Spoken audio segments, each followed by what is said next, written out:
Nous sommes une communauté de 27 sœurs cisterciennes, avec une moyenne d'âge de 45 ans. Nous sommes arrivés à Boulor en 1949.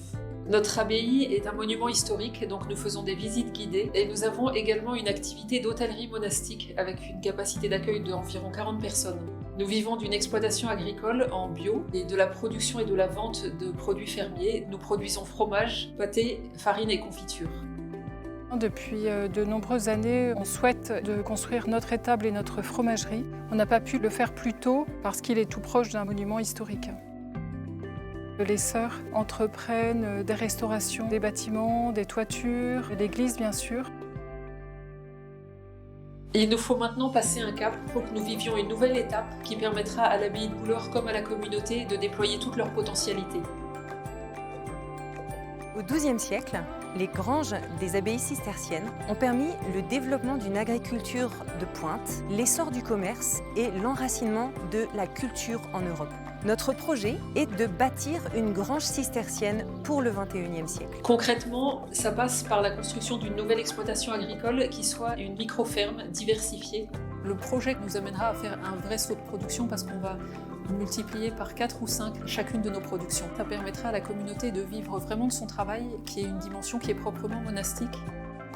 En montant ce projet d'une ferme de 25 vaches et d'une douzaine de cochons, on doit tout reconstruire et acheter pratiquement tous les équipements. On doit aussi prévoir de nouveaux ateliers de production pour la transformation à la ferme, une fromagerie, une charcuterie et aussi un nouvel espace d'accueil pour les visiteurs avec un magasin, une salle d'exposition et des lieux de rencontre et de partage.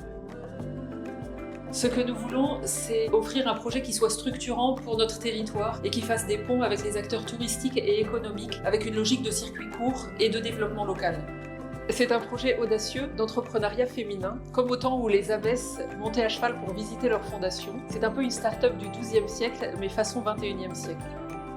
Nous avons fait le choix de nous inscrire dans une logique de développement durable et d'écologie. Nous cherchons à soigner 2 points, les économies d'énergie au niveau de la culture, avec la mise en place de séchage en grange pour limiter l'utilisation des tracteurs et améliorer la qualité du fourrage. et le système de l'eau par la création d'une 2e retenue collinaire dans laquelle nous puisons pour arroser ensuite les légumes du jardin.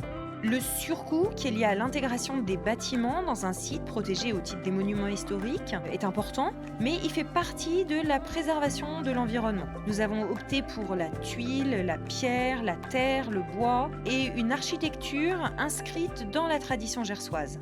Ces travaux vont se réaliser avec des entreprises locales, mais aussi avec le concours de la population. On a prévu d'organiser un chantier participatif pour fabriquer des briques en terre crue qui serviront dans la construction des 2 bâtiments.